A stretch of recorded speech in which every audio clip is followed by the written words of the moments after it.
Assalamu alaikum wa rahmatullahi wa barakatuhu. This is your brother Nafis Abu Zaid, and with me is our esteemed guest. It's an honor to have him, our brother Muhammad Musa, graduate of Daarul Hadith al Khayriyah, and inshallah ta'ala he will give us an interview. And also our Assalamu beloved alaikum wa brother, rahmatullahi wa barakatuh. This is Isa Abu Isa. alhamdulillah, we're going to do an interview with our beloved brother who is currently the imam of masjid furqaan on Ka'man Ave, bi'idhnillahi ta'ala. Assalamu alaikum wa rahmatullah. Assalamu wa rahmatullahi ta'ala wa barakatuh. Nah, brother, can you give us a little bit of background about yourself and who you are? بسم الله الرحمن الرحيم الحمد لله رب العالمين والصلاة والسلام على خير خلق الله نبينا محمد النبي الأمين صلى الله عليه وعلى آله وصحبه أجمعين. السلام عليكم ورحمة الله وبركاته. My name is Muhammad Ahmed Musa Abdu Al-Hawsawi Al-Ifriqi Abu Rayyan Al-Makki. I'm from Mecca, Saudi Arabia, born and raised, originally from Nigeria, West Africa. I belong to the Hausa tribe that found in Nigeria, Niger, and my language, which is Hausa, is spoken widely in West Africa, and I speak it fluently.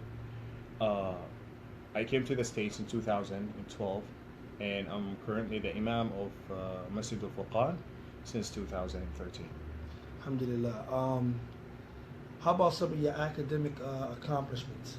Okay. The school that you went to, where you studied at? Okay. I'm going to talk about two parts, the academic career and then the Quran career. No. So when we talk about the academic career, I started the elementary school in Madrasat Abi Musa al-Ash'ari in Shara al-Mansur, Mecca al-Mukarramah. Then after that, I went to Daarul Hadith al-Khayriyah. I did middle school and high school and bachelor's degree in Daarul Hadith al-Khayriyah. So Daarul Hadith al-Khayriyah basically is a school that has different or cover different fields of the Islamic knowledge. So we cover Quran, al-Tafsir, al-Tawheed, al-Fiqh, al-Hadith, and also al-Lughat al-Arabiyyah. So when you go to the middle school, they're going to teach you the basic books of each or every field. So in Al-Quran al-Kareem, every year we finish 3 ajza. That's Hifz and Tajweed. And then also we do the tafsir for the 3 ajza. Tafsir al-Jalalain, that's a basic tafsir that's very simple, made by the Tafsir al-Jalalain. And then when we go to al-Tawheed, we have al-Jadid, Sharh Kitab al-Tawheed. And it's a basic book talking about the Tawheed, making sharh about Kitab al-Tawheed for Sheikh Muhammad ibn Abdul Wahhab. And then in the fiqh, we study Umdatul Fiqh and al-Madhab al-Hanbali. And also we study Taysir al-Allam, Sharh Umdatul Ahkam. It's a hadith with fiqh, explanation about the hadith and the masail of the hadith. And then we go to the al-hadith, we study علم مصطلح الحديث البيقونية, شرح البيقونية, تيسير علم مصطلح الحديث, and also we have some memorization from different books of the hadith. And then when you go to the Arabic language, we have شرح الأجرومية, التحفة السنية في شرح الأجرومية, and then متن البناء في الصرف, and different books of اللغة العربية. And also we cover other fields of knowledge like history, math, and stuff like that. And then after that, you go to the high school. In high school, you study a more advanced book. So in the Quran, same thing, every year, 3 ajza, and you study the tafsir for these 3 ajza, but you study the book of Shaykh al-Imam al-Shawkani rahimahullah, which is Fath al-Qadir and al-Tafsir. It's a very good book that cares about the 2 types of the tafsir. We have ilm al-diraya and ilm al-riwaya. Tafsir ilm al-riwaya, which is that cares about what the Salaf and the scholars of past said about the Quran and the tafsir of the Sahaba. Then ilm al-diraya, which is analyzing what the Salaf said, and the Imam gives his thought and gives his opinion about the tafsir. So that book does both, ilm al-riwaya wa ilm al-diraya. And then when we go to the fiqh, we study Nail al-Awqar, which is an advanced book in al-Fiqh al-Hanbali. And then in al-Hadith, we do a lot of things. We do Sahih al-Bukhari. And I had the honor in the high school to be the student of Sheikh Muhammad ibn Ali ibn Adam in Sahih al-Imam al-Bukhari. And also we study Sunan al-Imam al-Tirmidhi, and we study Tadrib al-Rawi fi ilm mustalah al-Hadith, and different things in the Hadith. And then when we go to the Arabic, we study Sharh Qatr Nada wa Ball al-Sada. And then when you go to other field of knowledge, we do history, we do geography, other subjects. When you finish that, you're gonna go and proceed to the 4 years Marhalatul Ali, which is the bachelor. It has more focus on the hadith.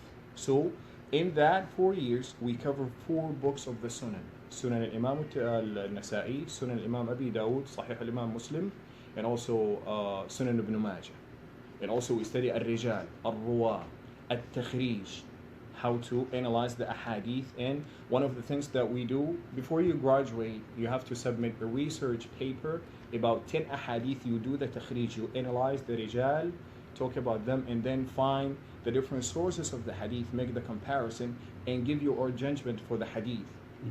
Not the judgment for Imam al-Albani or any other scholar. Your judgment based on your research to train you how to know, how to go about the hadith and to know what the scholars say about them. In al-fiqh, we do the same book, which is Nail al-Awtar.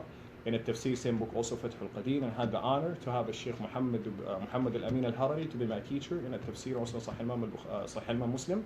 And this Sheikh is a great Sheikh. He has a book in al-Tafsir that consists of 33 volumes. Hadith al-Rawh wal-Rayhan. Tafsir al-Sheikh Muhammad al-Amin al-Harari. And he's from the same country, Ethiopia, the country of the Sheikh Muhammad ibn Ali ibn Adam. And also in that, because it's a bachelor's degree, you have to have a lot of subjects. So we cover like al-Firaq wal-Adyan, other religions and other sects of Muslims, in different, and also we do al-Difa'u an al-Sunnah, defending the Sunnah, usul al-Da'wah, how to, base your da'wah when you do the da'wah.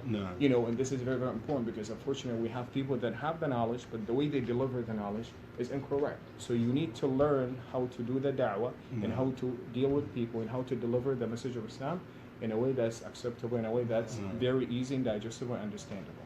No, as far as the Quran. Yeah, that's as far as the academic, career. When we talk about the Quran in Saudi Arabia, most people that go for the Islamic knowledge, you go to the public school, the regular school in the morning, all the way to 2 o'clock, and then after Asr, we go for tahfidh al-Quran al-Kareem, memorizing the Quran from the age of 6 or 4. So I went to al-Masjid al-Qatari in Shari' al-Sittin, I finished the Quran, and then you have to take the test. When you pass the test of the whole Quran, memorization, you sit in front of the Shaykh, he throws different questions from different pages.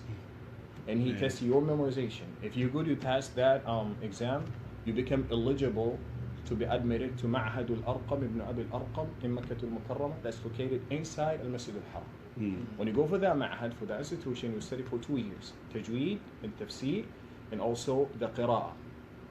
So after that, I graduated, and my Sheikh was the Sheikh Muhammad Abdul Rahman Barnawi, and mashallah, tabarakallah, he took well care of me, and alhamdulillah. And after that, because the Quran does not finish when you graduate from a certain institution or school, you have to keep on learning. So then after that, I went to Sheikh Muhammad ibn Ribhan al-Nasri. I studied Riwayat Shu'ba an Asim, Hafsa an Asim, Ibn Kathir with his two Rawain, al-Bazzi and Qumbul. And also I studied Shatibiyya, Sharh al-Qira'at al-Sab'a, under the Sheikh Hamid al-Ansari. And also I went to the Taif, which is a close city to Mecca al-Mukarramah, to study with other mashayikh for the for the knowledge of the Quran. And I had the honor that Sheikh Muhammad ibn Ali Adam gave me the Ijazah in all of his books, and also Sheikh Ali al-Harari, Sheikh Astaghfirullah al-Azim, Ali al-Sharafi, he gave me also the Ijazah in Nail al-Awtar and other books of the fiqh. So that's in terms of to answer your question, in terms of the Ijazah, do you have an Ijazah where you able now to teach others Quran? Exactly. That's what I have. Ijazah from Sheikh Muhammad Abdul Rahman ibn Muhammad ibn Ibrahim Barnawi. Gave me the Ijazah in Hafsa an Asim. And also same thing as Sheikh Muhammad ibn Nasri gave me the Ijazah in Hafs an Asim, and also Shu'ba an Asim, al-Bazzi an Ibn Kathir, and Qubbul an Ibn Kathir. So all of these riwayat, I have the Ijazah, and also I know other riwayat, but I don't have the Ijazah in the other riwayat, but I know how to read them. But in these 4 riwayat, I have the Ijazah, and I can teach, and I can give the Ijazah to whoever I'm satisfied with his recitation and his memorization of the Quran. Do you have Ijazah anything outside of the Quran? Yeah, from Sheikh Muhammad Al Adam, all of his books. He made the Ijazah. All of his students, he gives you the Ijazah in all of his books. And also Sheikh Ali Sharafi, he's a teacher also in Madrasat Daarul Hadith al-Khayriyah. He gave me the Ijazah also in all of the books that he studied. One of them is Nail al-Awtar, in al-Fiqh al-Hanbali, Sheikh Muhammad ibn Ali Shawkani. No. So are you Mecca were you born in Mecca, or I the was. story goes they said his brother was born in Mecca? So. Okay, all right. Let me give you a little history about my family. I belong to a Hausa tribe, which is most of our people, they immigrate to Mecca al-Mukarramah, maybe from 100 years ago. And some people have been there for 100 years. So my mother, in the 30s or the 40s, she went for the Hajj. Mm-hmm. And they were going to the Hajj walking, not traveling by plane. So from Nigeria, they go to Chad, they go to Sudan, Mm-hmm. and then if they can keep on with the trip, they stay. So my great-grandmother, she was pregnant, and she delivered my grandmother in Sudan. Mm-hmm. And then after that, they crossed the Red Sea, and they went to Makkah al-Mukarramah. They performed the Hajj, and they stayed for a little bit. But the life was not easy back then, and they went back to Nigeria. So in the 70s, again, the family immigrated to Makkah al-Mukarramah, and from there, we've been there in Makkah al-Mukarramah. So all of my family, they're still living in Mecca. I'm alone here in the States since 2012. Yeah, so we're raised in Makkah al-Mukarramah. Yeah. What I wanted to ask you, in terms of your studying in Mecca, what teacher or what scholar influenced you the most? Wallahi, honestly, all of them, because we were blessed to go to Daarul Hadith al-Khayriyah, where we have very, very good scholars. Sheikh Muhammad ibn Ali ibn Adam, Sheikh Muhammad al-Amin al-Harari, Sheikh Abdul Rahman al-Ajlan, Sheikh Khalid Fawzi, which is praised by Sheikh Muhammad ibn Salih al-Uthaymeen. He's very strong in the Tawheed and the Fiqh, mashallah, tabarakallah, also in the Hadith. So all of them honestly influenced me, and they were, busy us with the knowledge. Every sheikh gives you whatever he has, because the environment is the environment of ilm. Anybody in there is serious, because other jami'at, you could go to any class and you have some people that are not serious. But Dar al-Hadith, nobody goes to that school except if you're serious. So the environment is the environment of knowledge. So all of them influenced me. But in terms when we talk about personal relationships, so my Sheikh Muhammad Abdul Rahman ibn Muhammad Ibrahim Barnawi, that taught me the Quran, I had, very attached to him, because he's like a father to me. Even in the time that it's holiday, like in the Hajj or in the Eid time, no school. So I go to his house to read, and he welcomes us. So my relationship with Sheikh Abdul Rahman Barnawi is very, very strong, and he's like a father to me. No, at Masjid Furqaan here in Philadelphia, Pennsylvania, here on Roosevelt Boulevard in Tottenham. What are some of the things that you're teaching the people of the Masjid at the moment? Wallahi, I do khutbat al-Jumu'ah, and also I do 2 lectures a week. I teach Sirah, and we do Fiqh, we do At-Tawheed, we do Hadith. I don't go with, with one book, like for example Sahih al-Bukhari from the beginning, and I go in order. What I do, I change the subject. So this week maybe we do Fiqh, next week we do Tawheed, the other week we do Sirah. I don't want to limit myself to one subject in one day. I like to rotate and change the subjects. So that's what I do. And I have a Facebook page, and also we have a YouTube channel for the masjid that we upload the lectures in there. Yeah. Is it any specific science from most of the ulum that you studied that you favorite? In Darul Hadith, basically, wallahi, they taught us everything. I'm not saying like the basic of every ilm, but I like fiqh more. Although my bachelor's degree says al-hadith wa ulum. Al-hadith is science, but I like fiqh more. You like fiqh more? Yeah, MashaAllah. Is it a selective process to get into Darul Hadith? Darul Hadith, unfortunately, because it's not a big institution, so for someone from overseas to go there is not easy. You have to be local, or someone who's already in there with visit visa or Umrah visa or whatever, then the school can sponsor you. But it's not a big school like Al-Qura University, so you can apply online, they can sponsor you, pay for your ticket, and give you a place. But it's a limited school that was approved by Malik Abdul Aziz, rahimahullah, and also the Mufti of Saudi Arabia, Al-Sheikh, is the Ra'is al-Majlis al-A'la lil-Dar, meaning that the chairman or the Idara. So even the certificate, when you get it, he places his stamp or his seal on the certificate, and he visits the school every year. Okay. No. Yeah. So how old were you when you finished the bachelor? When you actually left Darul Hadith? When I was like just one semester away from graduating from Daarul Hadith, and that was in 2012. So what happened is that my visa to come to the States is ready. and I have to travel. So I stop and I come to the state, you know, after maybe 3 years. So I talked to them that I want to finish. So they said, okay, you can do intisab, meaning that for that the last semester you don't have to attend, you just have to come and take the test and submit the research paper. So I was studying here, and I went last May, astaghfirullah al-azim, before Ramadan. I took the test and I passed, and I submitted the research paper, and they granted me the certificate. But I was supposed to graduate in 2012. Because of the travel moving to the States, things got delayed a little bit. No. So since coming to Philadelphia, how was your how would you say you're welcome here? You know, amongst other callers and so forth like that. Because I know once you got into Masjid Furqaan, you're busy teaching Furqaan, but how was the ta'awun amongst other callers here in the city? The scholars in the city? No, not scholars, but other callers. Other callers. Honestly, my relationship with people of da'wah is limited. It's not. I don't know a lot of people here because I'm very busy with my masjid, very busy with teaching people. Because there's a lot of crazy games and crazy things in Philadelphia. So I don't want to be in a state that I'm always giving a statement about someone or making joke for someone. So I'm very busy teaching people. I have a good relationship with Saeed Abu Sajid, the graduate of Al-Qura, and also Sheikh Ali Davis. We have a very, very strong relationship. We work together and we do munaqash for a lot of masajid together, especially Sheikh Ali Davis. So he's my best friend in terms of da'wah. So did you meet Ali Davis in Mecca? No, I met him here. One day he came to the masjid and prayed. I believe he came back from Saudi Arabia in 2013, if I'm not mistaken. So he met me maybe in 2000. He met me in 2015. Yeah, 2 years after being an imam of Masjid al-Qur'an, and from there, the relationship started. Okay, alhamdulillah. Yeah. So in terms of you studying here and meeting Ali Davis, what would you say in terms of Ali Davis? Ali Davis. Yeah. Wallahi al-Azim is a great brother. He is, at the same time, he is knowledgeable and he's abid. He worships. I see him in the masjid sitting when nobody's in the masjid reading the Quran. And also in terms of research and making, alhamdulillah, he has the usul, and this is what a lot of callers and speakers in Saudi Arabia in Philadelphia don't have. The usul, when you have a mas'ala, they don't have the way, how do you go about it?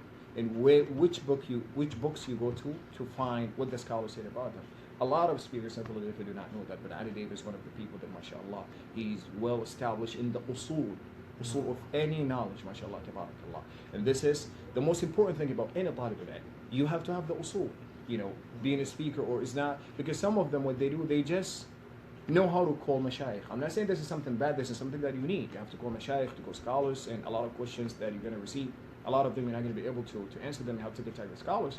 But some people, they suggest to people that they are well knowledgeable, and all what they do, whenever they receive any question, they just call them mashayikh. They don't have, the knowledge how to go and to make the research, and talk to other brothers and make the research together, and then we contact the scholars and hear what they say about it. They just need to, they're just good in calling. Anybody can do that. Anybody can call the scholars, and the scholars welcome anybody for calling. Wow. So, mashallah, Ali Davis, at this point, he's very strong, he's very good, and he helps me a lot of masail that I have ishkal, I have no answer about them, I discuss it with them, and we work together. No. And we are in contact with the scholars for sure, because we are a student of knowledge, we're not scholars, and we don't claim that. We're not perfect, so we're doing our best. We know you're not, from our people. We know, you're not from America, you're not from Philadelphia. Mm-hmm. But as you're seeking knowledge and you're studying, what would you be advice to give to us as a people with the problems between us? That when you come here, you see the problems between us, as far as the groupism, the gangism, all these things that's happening here. What would be your advice personally, how to handle what's happening between our people, what's actually destroying us? Wallahi, the advice to the speakers or to the followers? To both. Okay. When I talk to the speakers, they have to come down and they have to come together, sit on the table, and discuss the problems they have. None of us is saying, okay, do the bid'ah. We're not calling for the bid'ah. We all call for the sunnah. So if we have a problem, that means we're doing something wrong. If we're all working for the sunnah, we're not going to have differences. The sunnah is clear. The sunnah and the book of Allah subhanahu wa ta'ala are clear, simple. what the scholar said about them is very clear and simple. But if we have problems, that means there's something wrong, and that has to be fixed. And the way we fix it, we sit together and talk to each other and find out where is the problem. But talking about each other, having a full lecture, just talking about someone, that's not a good way to go about it.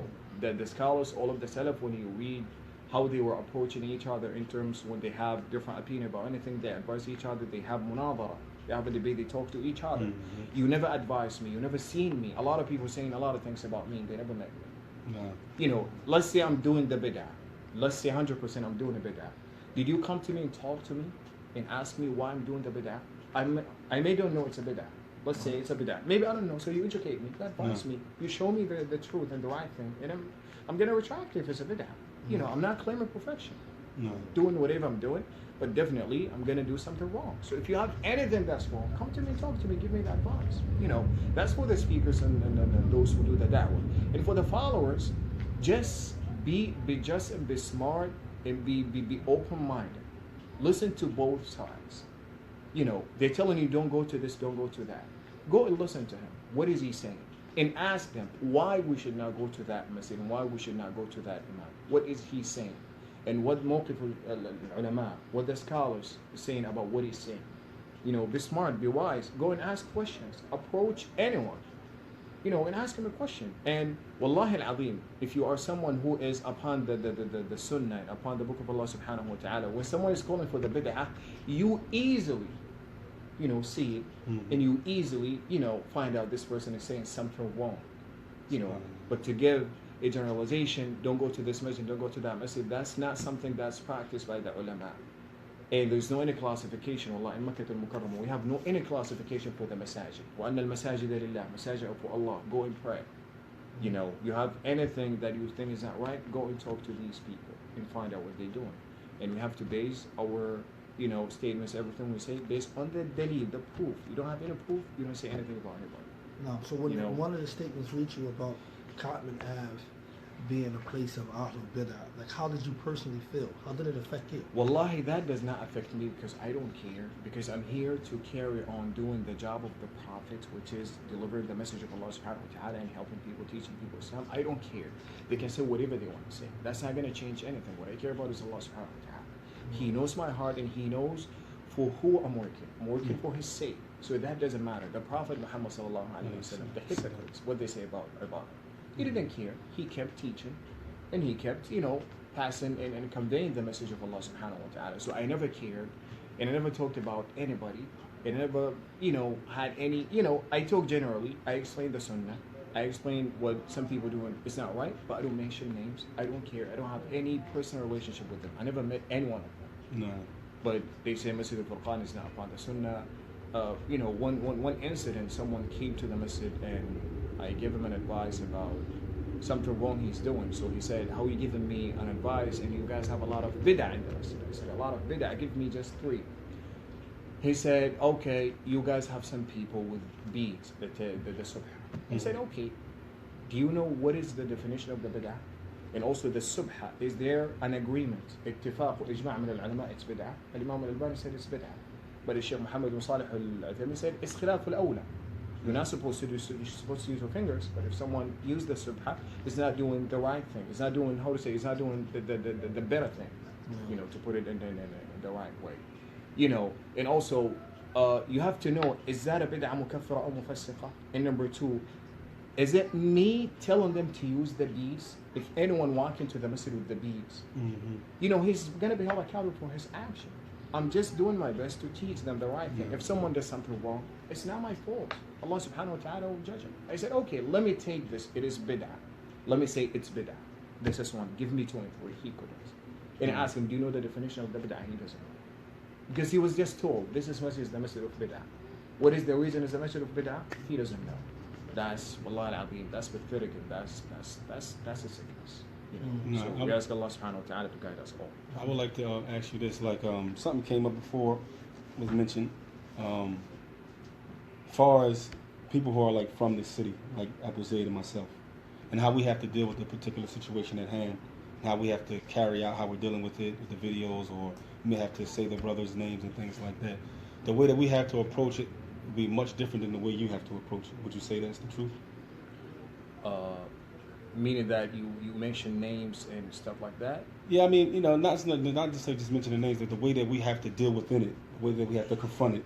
Yeah, It's different than what you're doing is excellent. What you're doing is something that I like. It's something that I always watch. I follow you on Facebook and I see what you guys are doing, and that's good. And you enlightening a lot of people. A lot of people, coming to the light and knowing the truth and knowing that they've been, following things that are not right. But personally, I follow manhajul ulama. I don't mention names. I just speak general. I just teach people the sunnah, and also you have to teach them the bid'ah to know what the bid'ah is. That's what I do. Mm-hmm. But to take it personally, mentioning names is something that I don't do, because I never seen any of the scholars that I studied under do it. Sheikh Muhammad ibn Ali Adam, throughout all of the classes that I attended, I never heard him talking about someone, mentioning his name. Sheikh Abdul Rahman al-Ajna, Sheikh Muhammad al-Amin al-Harali, Sheikh Muhammad al-Mukhtar al-Shanqiti, he used to come from Medina in Masjid al-Umar and give us classes in al-fiqh, about fiqh al-hajj. They don't mention names. They just teach you what is the bid'ah and how to avoid it, and what is the sunnah and how to implement the sunnah in your life, and if anyone is doing something wrong, they're just going to give explanation about it. If it's bid'ah, they will explain it's bid'ah. They don't have to mention names. So, my advice is just to keep, the way of scholars, just showing the truth and not mentioning names. That's what I, advise, but it's up to you guys to. And the city better than me. Maybe mentioning names, it could be more, guiding to people, so people can exactly understand who you are talking about, so they can understand you better, So, but my manhaj, the way I do it in the way of scholars, not mentioning names, just teaching people the right thing, teaching them Islam, visit them with knowledge. That's all what I do. No. Simple. No. In terms of the free public library, Islamic library, what any advice would you say to the commoners in terms of exploiting and benefiting from the free public library? Free public library. Islamic library.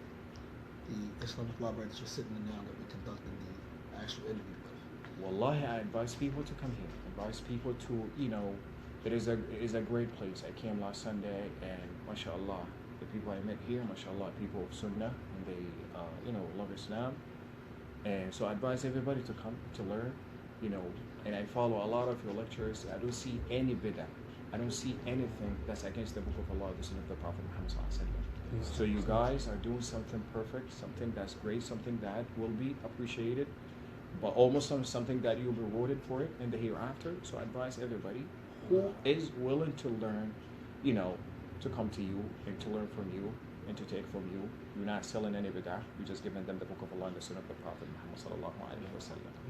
Is there any works, like as far as translated works, that you work on? Do you do anything in that field? Wallahi, not yet. Not I don't know any translation. And in my community in the masjid, most of people that attend the classes are Arabic speakers. So that made it, that made me not to go to that direction. Yeah. Because most of the people understand Arabic. Even if you go through my lectures, I do it in English, but I still have to speak in Arabic. Because we have a lot of Arabic speakers in my community. No. So any hobbies? What's some of your hobbies? What do you have, like, for like hobbies and stuff like? Wallahi, I'm a regular person. Alhamdulillah. I'm very busy with knowledge. That's all what I do. This is the only thing that I know this is the only thing that I know to do, because since the age of 6, I've been learning. Even when I was in high school, I was going for 2 different high schools. For Daarul Hadith, for the Ilm al-Shara', and in the evening I was going for science high school.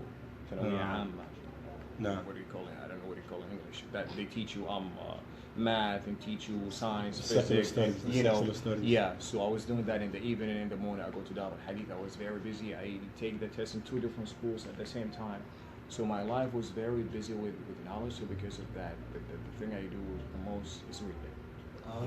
Yeah. So you ever think about starting a tahfeez school? We have a tahfeez in Masjid al-Furqaan on Wednesday and Friday from 7:15 to 8:30. And that's in the morning? No, PM. PM.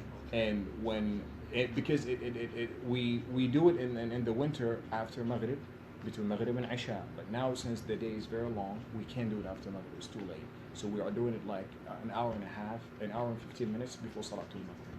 No. You know, as the prayer schedule changes, the schedule for the tahfidh changes also. Yeah, exactly. How do the program work? How do It's me in the main section. It's me and Sheikh Saeed Abu Sajid. Saeed Abu Sajid teaches Arabic alphabet, reading and writing, and I do the tahfidh teaching the Quran. Okay. Yeah, and also in the women's section we have two sisters teaching their own. One sister teaching Arabic and the other sister teaching Hifd al-Quran, the memorization of the Quran. No, alhamdulillah. No. Yeah. The Sheikh is from Mecca. He's from Mecca, Saudi Arabia. But his family's originally from Nigeria, West Africa. But alhamdulillah, he was born in Mecca. That's my asked the question. Okay. And these classes are held at, you also have kids classes too, for the summer program, right? Yeah, that's the tahfidh. That's the kids. That's the kids, right? Program. And also I have one halaqa, you know, on Monday between Maghrib and Isha for adults. Okay. Yeah, for adults. Yeah, with the brothers who want to come. This is on Common Ave. Common and Boulevard. Exactly. Common and Boulevard, Master for the Con. 7252 Roosevelt Boulevard. 7252 Roosevelt Boulevard. Exactly. For those who want to get their kids involved, for those themselves who want to learn. And also, Inshallah. I'm sorry for cutting you off. Yeah. I do have WhatsApp service that I do the da'wah, which is I send the links for the lectures that I do. So if you sign up, if you're using WhatsApp, you can sign up for that service, and whenever I have any lecture or we have any activity in the masjid, we send it through that app. So what you have to do, download WhatsApp. It's WhatsApp. Go to Google Play or to the market in Apple. What is it called? I don't know. App Store. App Store. Yeah. You download it. Once you download it, you sign up for the. You know, they're gonna do verification. You know, process. Once you verify your number, then just save the masjid WhatsApp number in your phone as Masjid Furqaan, and the number is 267-255-6418. 267-255-6418. Once you save it as Masjid Furqaan in contact, go to WhatsApp and send a message. My name is such and such. Please add me. Okay. And then you're gonna be added. Whenever we do any activity, you're gonna receive, you know, a message telling you about what is, you know, the activities are about. Somebody asked the question, we are Ahl Sunnah in Nigeria. If we want to go home, where would we study? Say it again? We are Ahl Sunnah in Nigeria. If we want to go home to study, where would we go? Oh, if they want to go home and from... Meaning they want to go back to Nigeria, what institutes can they impart? Wallahi, honestly, because I was born in Saudi Arabia and all of my life was in Saudi Arabia. I went to Nigeria when I was 1 year old with my mother, and I remember that visit. And also recently in 2016, I went for a very quick visit for 16 days. So I'm from there, but I'm not the right person to ask where to go in Nigeria to learn. If you ask me about Saudi Arabia, I can tell you. Fortunately, you know, I don't have that information. But if you ask me about Saudi Arabia, for sure I can tell Now, on YouTube, how would they find you on YouTube? Just Masjid al-Furqaan, Philadelphia. Masjid, M-A-S-J-I-D, al-Furqaan, A-L-F-U-R-Q-A-N, Philadelphia. Masjid al-Furqaan, Philadelphia. Or they can just Google my name. They can search my name, Muhammad Ahmed Musa. Muhammad, M-O-H-A-M-E-D. Ahmed, A-H-M-E-D. Musa, M-O-U-S-S-A. Okay. And my lectures, they're going to pop up. My brother asked, he said this is the right number. He said 267-255-6418. 6418. 267-255-6418. Exactly. No, barakallahu feek. Our beloved brother Noor from Ghana. Yes, he used to be the imam in Masjid Yeah. al-Furqaan. Do you know him? Or? I know him personally, and also he calls me, and I call him. And sometimes he called me about, you know, masail of ilm. He called me maybe 2 months ago about the mas'ala. And luckily, he speaks the same African language as Hausa. So sometimes when he calls me, we speak Hausa. Yeah. So yeah, I have a personal relationship with him, and he's a great imam, and the community loved him, and they still remember him. They still love him. You know, he is one of the very successful imam that came to Masjid al-Furqaan, but he chose to leave to go to Indiana for his personal reasons. You know, so he's someone that I have a personal relationship with, and I love him for the sake of Allah subhanahu wa ta'ala. My last question to you. Yes. Out of all of your studies, have you found any restrictions within your studies to tell you that you cannot give dawah at a certain place? That's not true. I mean, have you ever came across anything? That's, wallahi, that's not true. And the scholars in Saudi Arabia, when they are invited to give a speech or to give a lecture, they go anywhere. They don't care. And unfortunately, some people with this crazy games they're playing about, they're not following info. This is not the manhaj of as-salaf. This is hizbiyya. And this way of treating people with very hard restriction and making or giving statement about people saying they are mubtada and this and that wallahi turns people away from you, and that turns people away from the name of as-salaf. Manhaj as-salaf is something simple. The definition, it doesn't need to be a fancy definition. Following the book of Allah and the Sunnah of the Prophet Muhammad sallallahu alaihi wasallam. Some masajid call me asking for help to help them find an imam, but they say we don't need a Salafi imam. Why? Because we had an experience with someone who's following the Hizbi Salafi, not the right Salafi, and he was so hard with them. All of the message has to be upon the manhaj to teach them. Who said that? Who said that? How do you guide people? How do you guide people then? And how the Prophet Muhammad sallallahu alaihi wasallam was making the da'wah. When he started the da'wah, everybody was upon the manhaj. They were kuffar, munafiqeen. But with the wisdom, the hikmah, the sabr, the patience, and ikhlas, gradually, the Muslim society and the Muslims started growing, and the Prophet Muhammad sallallahu alaihi wasallam became a great leader, and people followed Islam, and then Islam, spread in the whole world.